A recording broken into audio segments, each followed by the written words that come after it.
Are you tired of watching shows that only give you general social media theory and expect you to figure out how to apply it to your own industry? Join us for this week's episode of Social Chatter, the industry's longest running social media marketing news talk show. Not only will you learn the latest breaking news, but you'll also gain practical advice on how to apply it. Now here's your host, Christian Karasiewicz.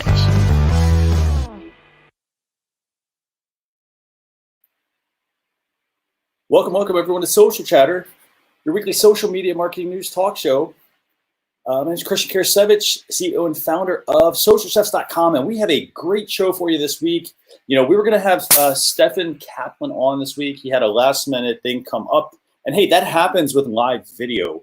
You have to roll with the punches. So, for example, we found out late last night that he wasn't able to make it, and so we want to make sure we didn't just throw somebody in there. So what you're going to get today is actually you're going to get myself, and you're going to get Jim Fuhs. Jim, how you doing? I'm doing great, Christian. Great to be here. How you been? Fantastic. So it's good to have you back. Again, I know you've been traveling a lot the last few days, but we kept up over Messenger because those private communications, they're key, and we're going to talk about why that's important today. Yeah. So very good. Very good to bring that up. But yeah, I'm trying not to float away here in Atlanta. It's been raining for, I think, the whole year. I think we're up to 22 inches of rain. So glad I'm on high ground. Yes, definitely. So what we're going to do today is we have a lot of topics we want to talk about, but we only want to talk about the main ones. We're going to put the other ones in a blog post recap. If you're watching us live on youtube.com/socialchefs or facebook.com/socialchefs, leave your questions in the comments. We'll do our best to answer them. We may even feature them during the show, depending on what kind of question gets asked. And after that, we'll publish a blog post recap that'll go out this weekend, and you'll get that at socialchefs.com/ what is this? 231, I think, right? So SC231. That's socialchefs.com / SC231. That'll get you the blog post recap. That'll get you the YouTube video, along with links to everything that we're talking about this week on Social Chatter, your weekly social media marketing news talk show. So, Jim, where do you want to start? Because you and I talked. We had like 5, 7 maybe big updates this week. Yes. What do you want to talk about first? Let's talk about LinkedIn first, and specifically let's talk about LinkedIn stories. So what in the world? So like LinkedIn has stories? Well, they're talking about rolling it out here in the next few months, and it's really fascinating because we're going to talk about this next week because it's even more breaking, right? We talked about Twitter coming out with stories. So everybody, if you want to call it, is getting on, I'll call it the stories bandwagon. But I think one of the things that I'm curious about is the fact that even though there's 675 million people on LinkedIn and 30 million company pages, is this going to catch on? Because really only about 3% of people are actually creating content on LinkedIn. And even you and I talk about, right? There's a large group of people that don't get on LinkedIn every day like some of the other platforms. What are your thoughts? So I think the LinkedIn Stories platform, or at least the feature, I love the idea of doing this. I think it's going to go back to strategy. We talk about strategy like when Phil is on with us. So Phil Gerbershak, when he's joining me, when you're joining me, we're always talking strategy. And I think that strategy is where a lot of people really struggle. They don't have one. When people tell them, hey, join social media, they join all these channels at once. And this is funny. It's the same trend we always see. They join and everybody's like, hey, I got my usernames. Great. And then they struggle. And they struggle with, what do I post on these channels? Or where do I spend my time? For example, we were trying to get Stefan on, and he messaged me and said, hey, I've actually been trying to send you a message. And I actually wasn't getting his messages. But hey, I got a bunch of other people that messaged me. And so, and it wasn't, in that case, it wasn't like, hey, I didn't spend time on the platform. It was just that the messages weren't coming through. And for some reason, you get overload a lot of times. And so I think I like the idea of LinkedIn stories. I actually like the fact that LinkedIn's late to the party with this. I think that, overall, I think though it's going to come back to strategy. Users need a better strategy on the platform or what they're going to post. So how about you? Are you in that 3%, it doesn't really go on LinkedIn very often? Or I'm on LinkedIn all the time. But that's what I'm saying, with 97% of people not on it all the time, is it gonna catch on? Or sometimes I think even though we're marketers It's like, is it like all the marketers like it, but nobody else cares? But I mean, I think I'm optimistic to your point. If someone uses the right strategy, I think it could definitely create a niche. I mean, recently, just looking at some statistics with Facebook and Instagram, I think 46% of Instagram users are doing stories and 32% of Facebook. So it still hasn't caught on, even though Facebook and Instagram have said, we want you doing stories. And I think it's that whole thing is people struggle like, well, what do I post? Because it's like, it's this short thing and it's going to be gone in 24 hours. And I think, is it worth the time? Yeah, exactly. 100% agree with you. And the other thing also with this that I think that's, going back to this, it's partly strategy, and it's also partly really, it's knowing what to post and actually how to make that, and I'm going to use an example here. So like I was reading the message board and somebody had posted a question and they said, hey, they wanted to do this, so they want to do a complicated contest, some kind of like photo trail, and they wanted to have, a feature where like it would automatically send out like emails and things like that to get people, like they were trying to basically use a local tool like such as an Eventbrite. Okay, and on the surface it sounds fantastic. Sounds like, oh, this is a really great idea, and I'm glad they have the idea. But this goes back to the example of people struggling. I think it's that you have this great idea, but you really don't know how to implement it. You now know, oh, hey, I need to use Eventbrite for something. But there's a lot more to something like that. If you want to like have an automated system that does stuff for you, there's some tools that do parts of these things, but you have to basically like cobble together things to make it work how you want it to. And so I think part of it is like people are, they're setting the expectations too high about how they do things. So like, for stories, yes, you can go buy some tools and whatnot for that to create the content, but you really need to know what the content is and make it actually fit the medium, and I think a lot of people struggle with that. Right. So LinkedIn stories, I mean, not a whole lot, from a business perspective, LinkedIn stories, they're not rolling out to anyone yet. So I would say this, I mean, and this is my suggestion. So I want to hear from you as well. So if I'm a business, I can't do anything with LinkedIn stories at the moment. Nobody has it. Chances are it might even be very limited when it gets rolled out. However, what I can do, I think, to prepare is I should go on the platforms that already have stories, like Facebook stories and Instagram stories. I should follow maybe some of my competitors and check out what are they doing. And then also I think with the stories, what I should do is follow people that are not competitors, like some of my favorite brands, and see what they're doing. Like if I'm following a major brand and they're not using stories or they're using it very sparingly, I might want to actually like second guess how much effort I should put into stories. And also look at the content I think they're publishing and tell yourself, okay, or ask yourself, what are they doing that really makes them stand out? Like, are these really good or are they really meh? So that's what I think you as a business owner could do to prepare for this whole LinkedIn stories thing that's going to come at some point. They say in the next couple of months. Okay, right. What do you think?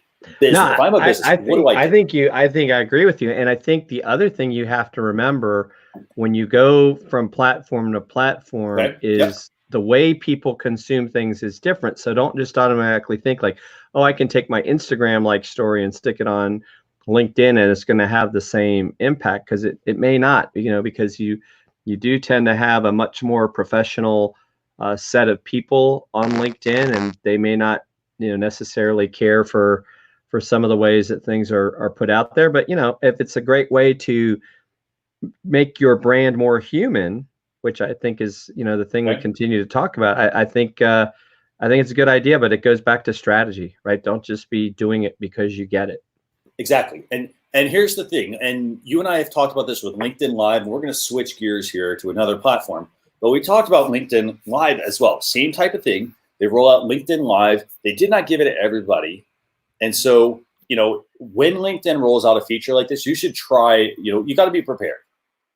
So you got to do your research beforehand. You don't know what the platform looks like. For example, we talk about things all the time on the show, things that are not out yet necessarily, but we try to prepare you as best we can to get you thinking ahead. Hey, you know what? This might be coming out in the next, like say, a couple of weeks or next month or so. what do I need to do to actually prepare for this, or to at least like get to the point where like, hey, I feel comfortable with it and I can make it what I want it to be. So, so LinkedIn Stories, they're rolling this feature out. Hopefully, the next couple of months, if we get access to it, we'll definitely let you guys know. So, where are we going now? Well, let's go to the featured, because that's something we're going to see even sooner on LinkedIn, and I think people need to be prepared for that. So, what in the world? So, okay, LinkedIn. I mean, this to me overall, I'm like, okay, this doesn't really seem like news, but hey, it actually is. So, what do we have going on? So, it's going to give you the ability to highlight some of your work that you've done, and it's really going to be like kind of front and center, where before when you could add media to say your different experiences, it's kind of buried in a little bit in your about. So it's really, it's kind of almost like stories, right? Stories take up more real estate. So here's a way, it could be a link to this show or other shows that you've been on. I mean, it could be an article that you've published somewhere. So you're giving a chance to highlight what you've been accomplishing, your capabilities. So I think it's great. I think it kind of goes along with a lot of things that people don't always take the time to realize ways they could be making themselves or their brand stand out on LinkedIn. Gotcha.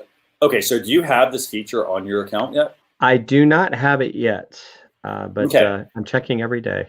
So I actually think I have this actually. Well, so actually one feature I have is I have this showcase services feature. I don't think it's the same. Do you happen to have this one? I do not. I just have, because I have the premium, it lets me say what I'm available for, but I do not have the featured yet. Okay, so I'm going to walk through the steps. So basically, we click on the Me option at the top. It then says go down to View Profile, and then there should be a featured section. So I'm going to see if I can actually get this to pull up, and we'll go from there. So I got my profile pulled up here, and let's see. Okay, so my profile is pulled up. Great. And then I'm going to look for this add featured section in the featured section. So let's see if I have this. So I actually don't have it either. So not yet, at least. But I do have the showcase services section. So let me click that and see if that does it. Showcase services to clients. So basically tell us about your business, show up in search results, let clients message you. Okay. So I don't have the featured section yet either, it looks like.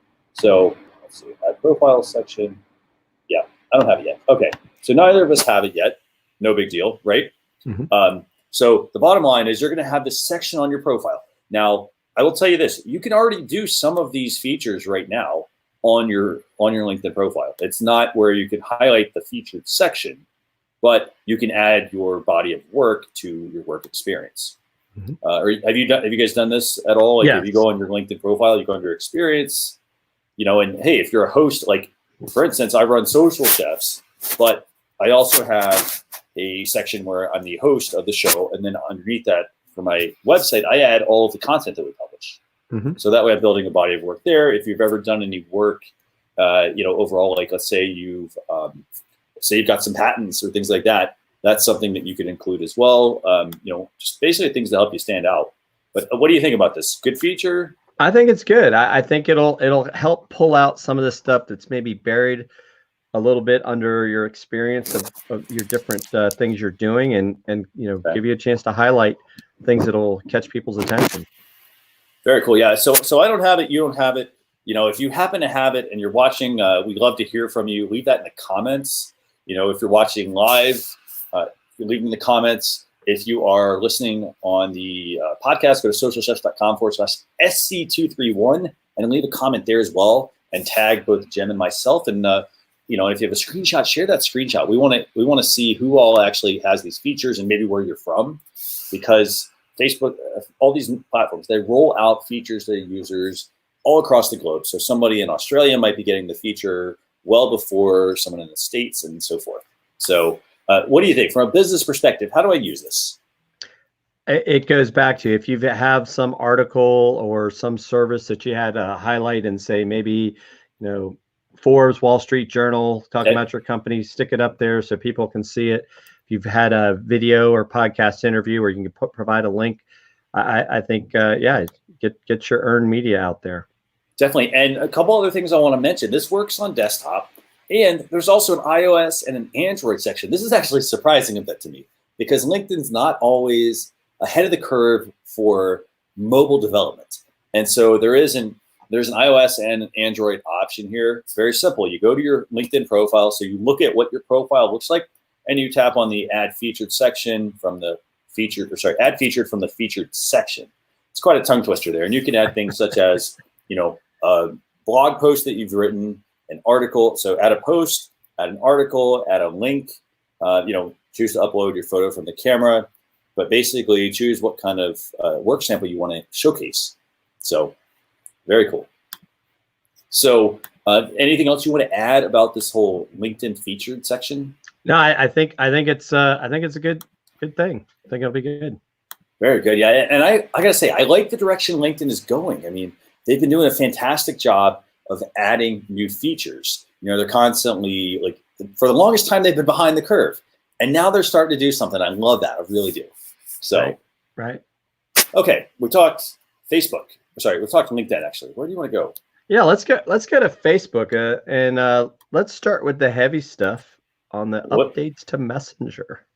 So what in the world? We got to update to Messenger. What is going on at Facebook? So Messenger is taking away the Discover tab, and they're going to make it much more centric on the people in your network, with people. But the other thing that is, I don't know if you want to say it's hidden in the article, is it is going to be demoting the view of chatbots. Yes. So that's something that really caught my eye. And as you know, we've talked about this before. It's not saying that chatbots are going away, but chatbots are not front and center. And I think, and I'll let you talk to it. We talked before the show about your perspective on it's the whole, right? We want this to be a community of people talking to people. Yeah, no, definitely. I mean, I think, like, here's what the new look. And I will say, this is going to take some getting used to, I think. But I go there, and I'm going to see people, and I'm going to see my chats, and one thing I want to highlight, I think that's really important. So we've got, as you can see here, we've got the stories feature obviously in there. Obviously we have a little bit of a different view. So the active feature is going to change a little bit, it's focusing on the conversations, and I think that, like, the demoting of chatbots, I mean, I think that that's important. But the part I want to highlight, I think, here is that if you look at this screen real estate right now, you have a total of five actual stories that will show up on your phone. And that, I think, to me, it's a bit concerning, because that's a lot of wasted space in a way. Like, wasted, but not for Facebook, wasted for a user. Right. So if I want to look at stories, for example, I'm going to have a much smaller view of that. The other thing also that I think is really important here, you and I have talked about this a lot, and I've always been saying, hey, WhatsApp is where Facebook needs to go. That they've got this trilogy that they basically, they've got Facebook, they've got Instagram, and then WhatsApp. They haven't touched WhatsApp hardly at all. They had a few features here and there, and we can see here they're moving definitely towards, using WhatsApp a bit as, like, maybe even like the direction, like that'll maybe get folded into Messenger at some point, I think. Because in addition to this, so they've changed the view they've made. They're ditching the Discover feature, they're demoting chatbots, and they also shrunk the code. And that might not seem like a big deal to a lot of people, but shrinking the code means that it's going to work a lot better. It's going to hopefully be faster. It's cutting all the fat, basically. It's streamlining what they have. And the other thing also is, if we look at it from a global standpoint, from a connectivity perspective, what we have for internet, for example, is in some cases really fast compared to other parts of the world. And so by Facebook reducing the code, they've reduced the bloat of the app. It will make it, I think, a much more open tool for people to be able to use, wherever they're at in the world, to communicate, not to sit there and push you, like, oh, hey, go buy my stuff. So that to me is a big focus, a big concern, actually. Yeah, go ahead.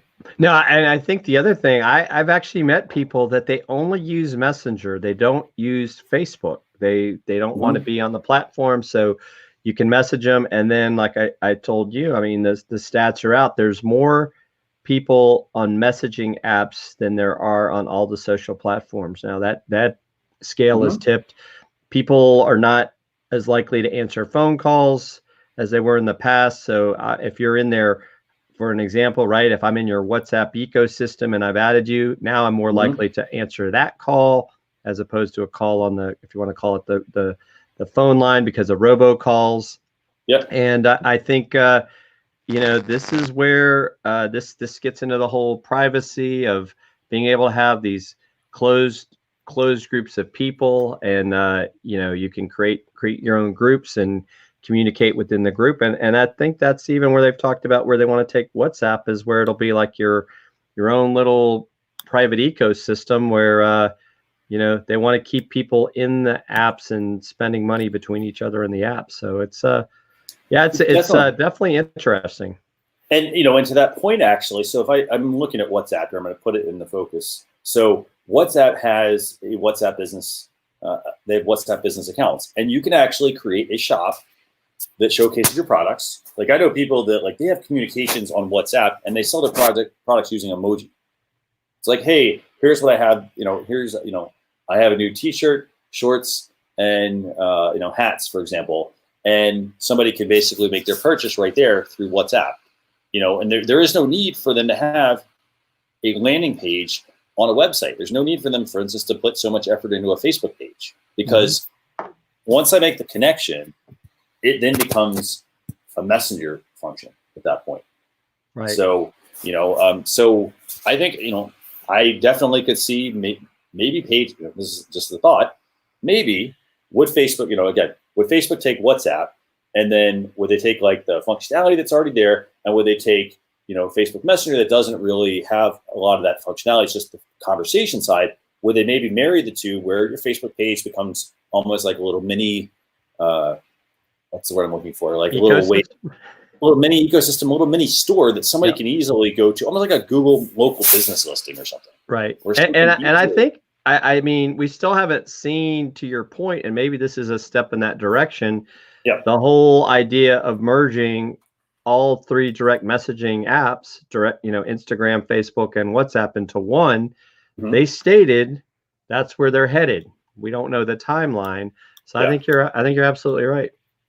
Just a hunch. I have no crystal. I'm looking at my crystal ball here, basically. I have no idea if they're going to roll this out, or how it's going to actually, what's going to happen here. But that's what I think is going to happen. Right. You know, again, speculation. So, okay. We've talked about that. We've talked about Messenger. So if I'm a business, what do I do to prepare for this? I mean, it's this new lightweight feature. What do I do?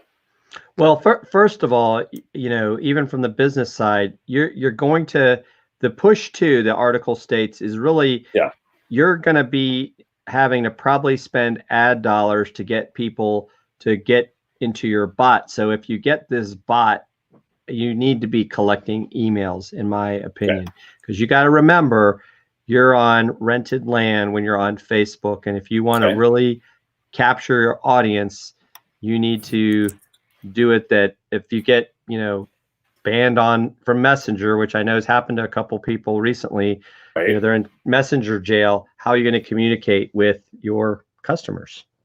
Exactly. I think that's a great point. So, okay, so that's one thing they have to do now. What else? Like, so do they need to use a chat bot for this? Do you think that they should, you know, kind of be like that whole like land grab? You know, should they go and just try to grab those emails from people? Obviously, do them in an ethical way. What do you think they should do? Yeah, I definitely think in an ethical way, and I would also maybe create a post that you kind of tell people, like, you know, hey, it's going to get harder to communicate with us if you don't connect with us on Messenger. Okay. So, you know, maybe create some posts where you tell people, hey, you know, come say hello to us, so we can communicate. Good point. Very good point. So, anything else you want to say about Messenger? I mean, great. Facebook made it faster and smaller and simpler. You know, they took away a couple of features. They potentially are changing, you know, what they want to put in front of an audience. Anything else? No, I just think it's Messenger apps are here to stay. It's basically text messaging on steroids, right? I mean, you know, and you're still, and the question is going to be, where are people going to want to communicate? Obviously, Facebook has the largest audience. Yeah, you know, well, Facebook really has. You think about it: Facebook, Instagram, and WhatsApp. They have a large chunk of the messaging world. But they also basically, I think, gave up trying to be WeChat. So it's actually interesting you mentioned that. They gave up trying to be them, but they actually are going back to them because of this whole simpler UI and whatnot. So they're trying to actually be a lot more lightweight and more lean, I think. So just something to keep in mind. Right. So, by the way, I want to thank everybody who's watching with us this week. We've got, thanks to Jen as well for joining us. I've seen you pop in a couple times. So thanks a lot for joining us this week. Okay, we talked Messenger. We talked about LinkedIn stories. Where are we going? You want to talk about 2D to 3D pictures? Sure. And I know people are going to some people are going to be like, well, hey, you know what? That's not very interesting. I think it's pretty cool that you don't have to have a 3D camera. I mean, it used to be about 3D printers and having these very expensive cameras to make these 3D photos. And hey, what do you do with all those old ones? But what do we got going on here? So Facebook is, as everyone knows, right? Artificial intelligence is becoming more pervasive in our digital lives. And so being able to take a 2D picture and turn it into 3D, I think it'll be neat, right? It's kind of neat to have a little depth and texture to these pictures. And I think it gives people more interest. And, also it's a great way to repurpose some older photos that at the time you couldn't make into 3D. So do you think you're going to use this? I mean, I could see playing around with it. I mean, I don't want to go down the rabbit hole and get caught up in trying to create a bunch of 3D pictures. I could see, especially the example there, right? It's a picture of a building. I think that could be really cool for, maybe real estate people will use it more. Definitely. I think real estate is a really good example, and here's the thing, some people are going to nerd out on this stuff. I mean, turning 2D photos into 3D using neural nets. And to most people, neural nets, they don't really care. So I like the fact that Facebook is sharing this process, and they're showing us kind of how this works, and it's actually really cool. I mean, when you really think about it. So I'm going to go to this photo of this puppy, actually. So here's the puppy. And as you can see, I mean, they're able to create that separation with the puppy and the background. So, here's what I basically would say. If you're a business that wants to use these, and it's very simple. Facebook's going to roll out this feature. Great. You're going to get access to it.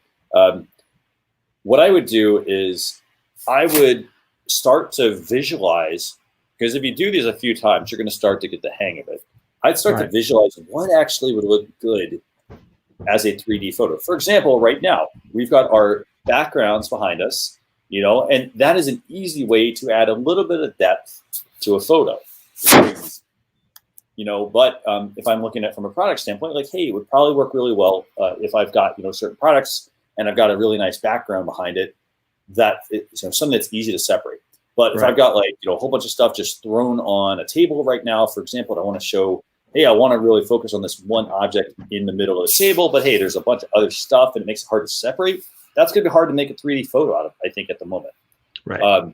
So if I'm a business, I need to start kind of paying attention to what people are turning into 3D, and I'm actually going to show you guys, I'm going to give you guys a link here as well to make your own 3D photos. But basically it's at the top of your newsfeed or your Facebook group or your Facebook page. You basically can select the files and then it's going to actually turn them into 3D. And you can do this on iPhone as well as Android. So again, something to keep in mind.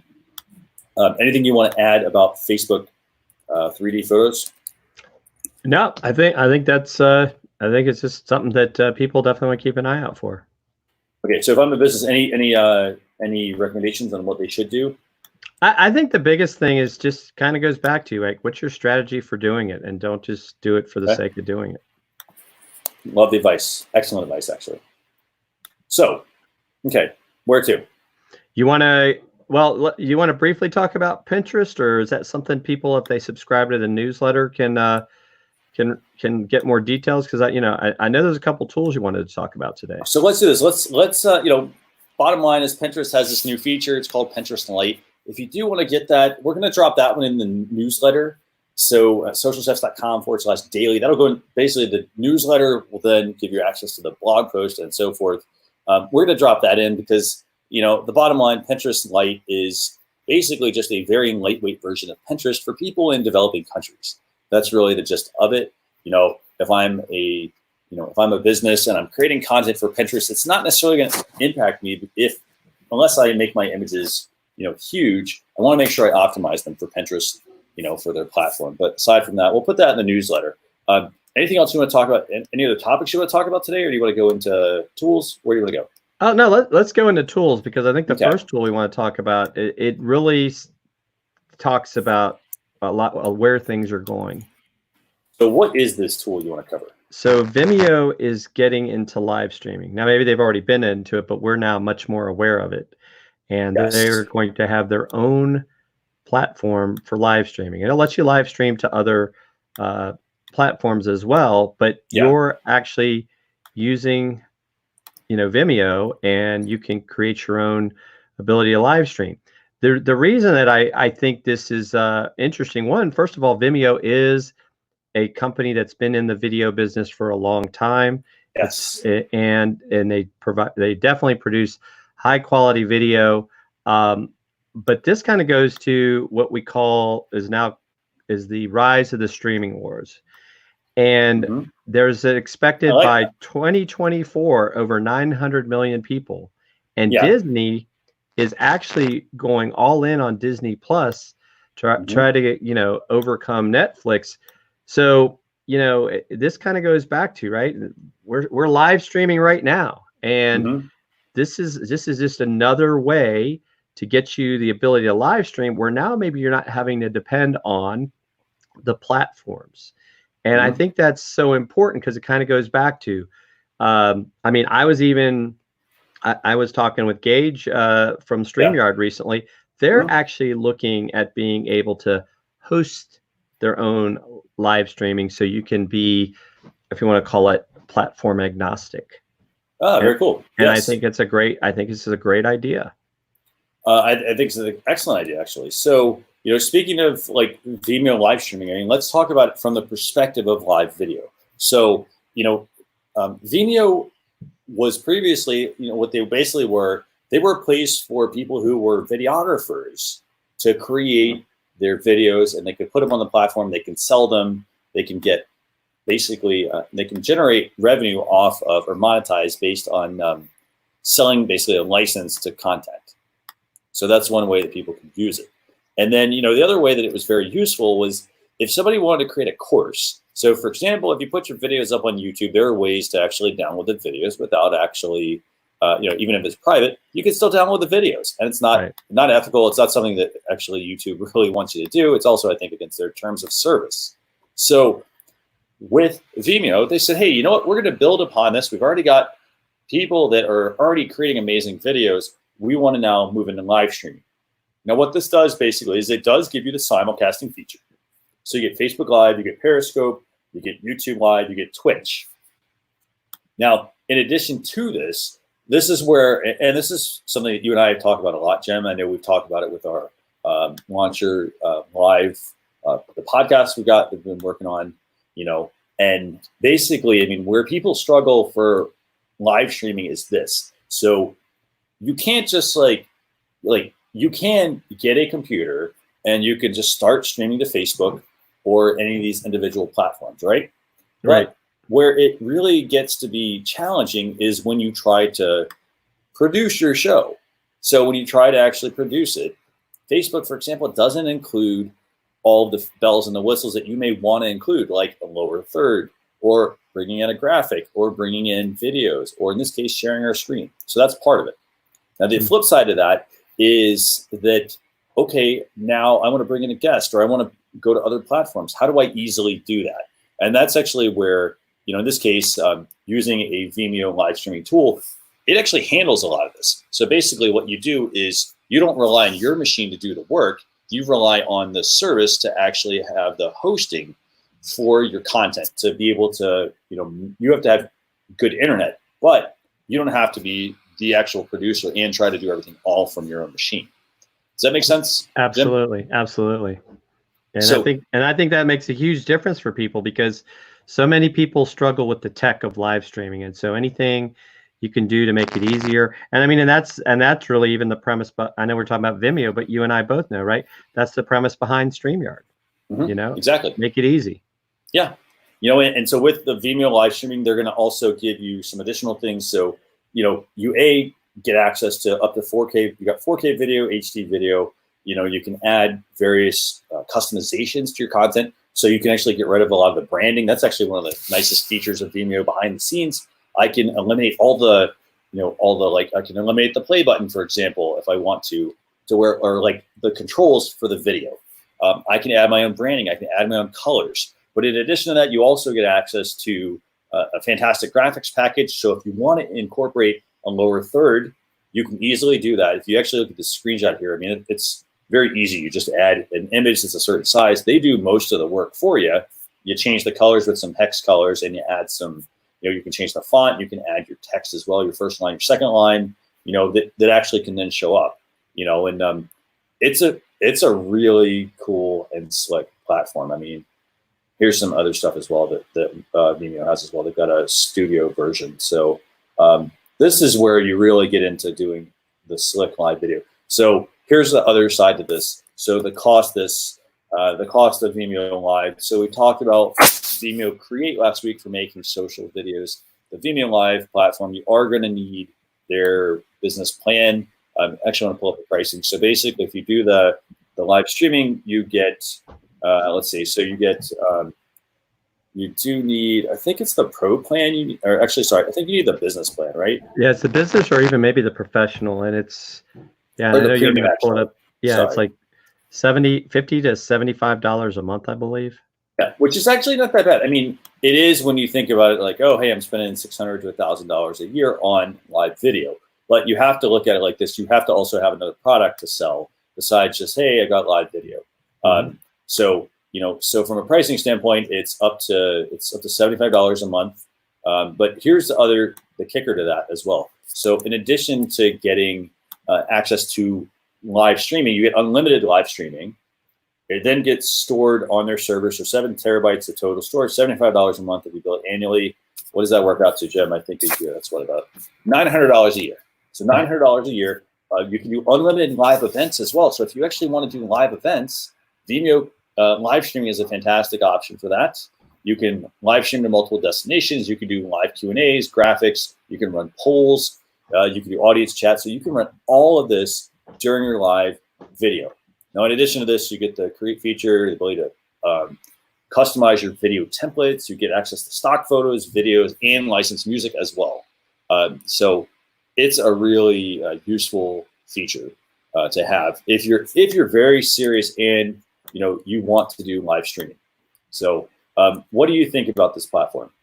I think I definitely like it. I mean, for me personally, I'd like to see the price come down a little bit. I do think though, and maybe it will over time, but I think it goes back to what you said, right? If you're going to do a lot of live streaming, definitely something you want to look into there and just, compare what it is that you actually need and, don't just go, spending a bunch of money if you're not going to use it.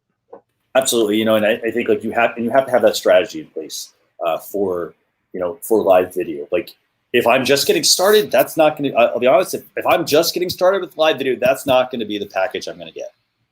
If I'm just getting started, I'm going to start with, hey, I'm going to just be on Facebook. And I'm going to see, if that's where my platform is, where I'm spending my time, or let me rephrase, if that's where my audience is spending their time, that's where I'm going to be. Right.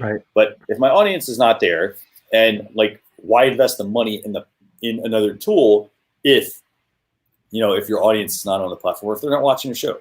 So, so keep that in mind. I definitely would say that. Overall, I would say I do that, but then I'd also, for me personally, I love StreamYard. Yes. I love that, like, they're always adding new features. They've got some really professional, pro-grade quality features. I think they just recently added, we talked about some of their show. You can add a green screen in the background. Like in Jim's case, you put what? Is that the $20 background? It's $20 vinyl background. Yep. $20 vinyl background. So you added that, for people that want to really up the game and they want green screens, they can do that directly in the StreamYard platform. And they can do But you have to buy a simulcasting green and so forth. screen and you have to have lighting. And so I know a lot of people get all kind of, oh, I want a green screen. And, there's some tech challenges with that, keep it simple. Oh, absolutely. You keep it simple, you build the audience, and then you move into doing that. Cool. You know what I mean? Like I'll give you an example on the green screen. Like I have a green screen. Do I use it? Not very often. Why? Because there's a lot to it. I mean, you have to have the room to be able to do green screen. So that's tool 1 for the week. Tool 2 for the week, and I want to talk about this one.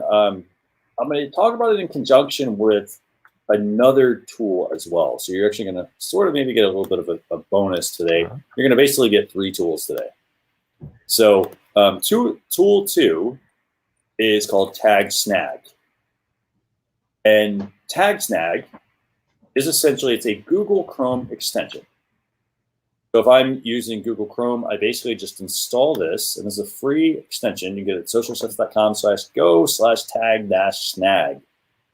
And basically what it does is it allows me to go on YouTube, so I basically open the YouTube video, and I can basically see what the competitors' video tags are on YouTube. And it's not to say, oh, well, hey, now I don't have to do any work. It's to look at it from a strategic standpoint, right, Jim? Yeah. So from a strategic standpoint, we can look at it and say, okay, I want to find out, like, if I'm new to YouTube, what keywords are they using, what tags? And so I want to pull their channel up, and I want to check out their videos. Now, in addition to this, it's actually, I'm going to go back to this one. You can pull it for a single video, or if you want to see, if I just want to go to YouTube and I do a broad search, I can actually then see, okay, all the people that are on this page, what tags are they using? So very useful feature to be able to tap into that. Do you use any other tools for Jem, for YouTube? I've been using TubeBuddy. Just recently started using that because for Tim and I on the Tim and Jim show, this has become a new thing to build up our YouTube audience, and so this is definitely something that I'll take a look at as well to see if that might help us from a planning perspective. Yeah, and they're basically similar tools in a way. So whereas Tag Snag is free, and it basically lets you look at what tag somebody is using, you can also check out TubeBuddy as Jen mentioned here. And TubeBuddy is essentially, I would almost say, like, it has the Tag Snag functionality, but it adds a bunch of other things as well to it. So I'm dropping that here in the chat for everybody who is watching, but you can get that at socialchefs.com/go/TubeBuddy, all one word. But basically what that one does is it takes the free functionality, the Tag Snag, of pulling the tags, and it gives you the ability to also then do keyword research. You can also set up templates. So as you're uploading YouTube videos, it's much easier to go about sharing getting your videos up, but also getting them optimized faster. So check out both of those tools, Tag Snag and Vimeo Live Streaming. So Jem, we're at the end of Social Chatter this week. I know we're going to work to get Stefan back on in a future episode. I think he's going to be on, the 19th, right? Yes. Yeah, so in about 2 weeks. Who do we have joining us next Thursday? A good friend of mine, Dr. Addison Zhang. She has left teaching as a university professor and started her own program called Classroom Without Walls, which is just an amazing, fascinating thing where she's helping kind of break the paradigm of how people learn, because she feels like the educational system is broken, and she's a powerhouse woman and very inspirational. Fantastic. So we're going to have her on next Thursday, 12 p.m. Eastern Standard Time, and you can join us on facebook.com/socialchefs or youtube.com/socialchefs. So, I want to thank everybody, by the way, who is tuned in this week. We have other topics we didn't get to. We had some TikTok features, that Pinterest Lite feature we mentioned, as well as a few more. You'll be able to get those on the blog post recap. That'll go out this weekend, socialchess.com/SC231. That'll get you directly to the blog post with the video, the links, and everything. And while you're at it, don't forget, by the way, we also have an Alexa flash briefing for Social Chatter. That's basically a 7 to 10 minute version of the show. It's a straight up recap, as well as the podcast as well. So you can get that at the links we've got here, socialchess.com/Alexa or socialchess.com/SC podcast. So Jen, if you want to get in touch with you, I mean, I know you've got your Fusion marketing there up on the screen. Is that your Twitter handle? Is that that's my Twitter handle. Okay. I'm very active on Twitter. Cool. You can find me on LinkedIn at Jim Fuhs, or even my company Fusion Marketing. We have a company page, and it's Fusion Marketing spelled out on Facebook and also on Instagram. But I hang out most of the time on LinkedIn and Twitter. Fantastic. And that's the thing. I mean, you have to be active on the platforms. It's not a set it and forget it model. So you have to be active. You don't have to spend, 24 hours a day or even 8 hours, or even like 2 hours a day on the platform. You go there at set a predetermined amount of time. You go there, you spend some time, you mingle with everyone, and then you leave, and then you come back. So, so don't think like, hey, I have to spend all my time on these platforms. Just pick the ones where you think you're going to get the most value, engage with people, and then determine which ones are going to be where you spend your most time. So with that, I want to thank everyone for tuning in. We will see you all next Thursday, 12 p.m. Eastern Standard Time. But thanks a lot for tuning in, and we will see you all next week. Bye, everyone.